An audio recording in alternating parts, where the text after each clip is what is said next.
Welcome back to another episode of Rock Boys Football. The USC Trojans putting the finishing touches on the 2024, and they land another commitment in defensive lineman from the state of Minnesota, Jide Abasiri. And don't let the national rankings fool you on what you're getting with a guy like Jide Abasiri. Now, you look at the rankings, low three-star kind of guy. That really doesn't tell you the full story of who this is as a prospect in terms of the upside that he brings. You're seeing the low three-star ranking because he's not really a finished product. And that's kind of what you want on the defensive line. If you're the USC Trojans, you want to get guys in who are developmental prospects and have massive upside when it gets to year 2, year 3, year 4. That's exactly what Jide Abasiri brings to the table. And you look at his recruiting background, not a ton of huge Power 5 looks as a sophomore and junior, and he puts it together as a senior, and you start seeing the Power 5 programs start coming in on him, and USC is able to land a guy that, a couple things that really jump out is the upside, obviously. The movement skills that he has as a 6'4", 290-pound body up front is incredible, but more importantly, the versatility. Very similar to the one we talked about with Nate Clifton coming over from Vanderbilt in terms of you can play him at the 3-tech. You can play him potentially at the nose. You could even play him at the edge because he has that versatility and athleticism and size to do it on the defensive line. Really excited to get into Jide Abasiri. And then we're going to talk a little bit more about some transfer portal targets trending to the USC Trojans. Before we do, just want to say thank you to you guys and a special shout out, as always, to the USC fans. You guys continue to show a ton of love, whether we're talking transfer portal, high school recruiting. Cannot thank you guys enough. All the fight-ons in the comments section, truly amazing. Appreciate you guys. If you do enjoy the updates, you enjoy the content, consider subscribing to the channel. And let's get into Jide Abasiri. And I think the first thing you just want to do is turn on the film a little bit because you see the national ranking. It's because this guy is still not a finished product. But what you're going to see on the film is someone who's 6'5", 290 pounds, and carry that weight extremely well. In terms of growth potential, I could see him getting up to 315, 320 pounds in an offseason with USC and maintaining that athleticism. And you're going to see him line up all along the defensive line and be kind of just a difference maker in opponents' backfields. You see a little punt, get his hands up, make a play on special teams, but you're starting to see the movement skills that he has. Now, this is the one that really jumped out to me. I was doing a little prep work on him this morning. Playing at that edge rusher spot, kind of like that 5-tech, the burst and bend that you're about to see from someone who's 6'5", 290 pounds is truly kind of next level. And this is kind of what has me scratching my head in terms of why other Power 5 programs weren't really going after him. Bends the corner, goes and makes a play. That type of twitch for someone who's 6'5", 290, now you see him kind of working more on the inside here, taking on blocks, being extremely disruptive, splitting a double team. He's got the power in his hands. He's got the length. He's got the twitchiness. There's not many things that he doesn't really check the boxes for. Look at him get out there to the perimeter, go sideline to sideline. It is a guy that you see the traits that he has. Power right through his hands. Working, absolutely dogging a double team. And another thing that I feel like doesn't get talked about enough in terms of defensive linemen coming from that high school level, what's their motor look like? Are they playing hard?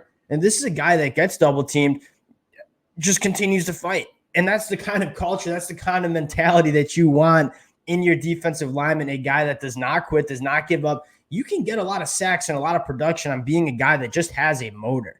And he certainly has that, working more at the edge rush here, closing speed, making a play behind the line of scrimmage.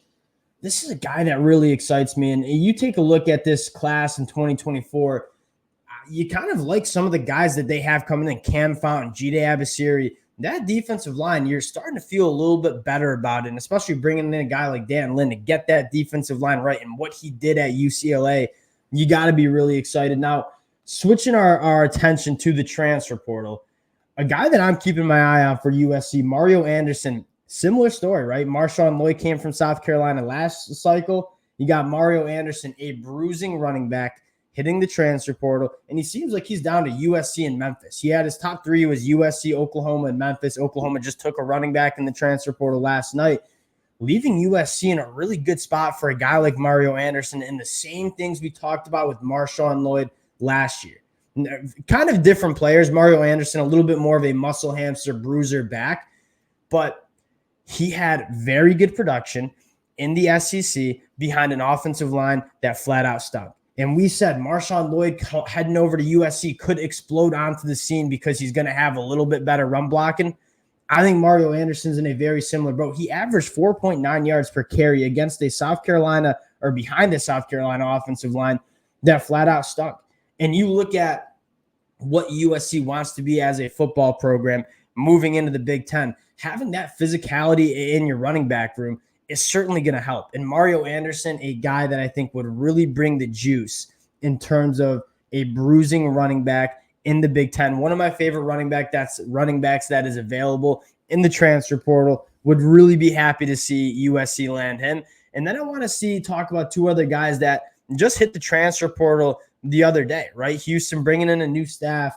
They fired the defensive line coach, who I think USC should 100% look at adding to their staff. I cannot tell you how impressed I've been with the Houston defensive line coach and the development he's gotten out of his guys. Would be a great addition to the staff. Two guys on the Houston defensive line that I really like, Jamari Caldwell, 6'1", 320 pounds, fire hydrant. Like, takes on double teams, wins at the point of attack. You look at the production at the Big 12 level last year, 8.5 TFLs, 6.5 sacks. This is a guy that is not necessarily the biggest frame. He's not Jide Abasiri in terms of being 6'5". He plays with really low pad level.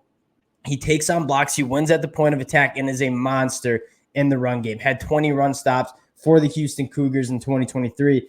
And going right next to him, one of his teammates, Chidize Nwankwu, another guy that kind of the fire hydrant build, 5'11", 295.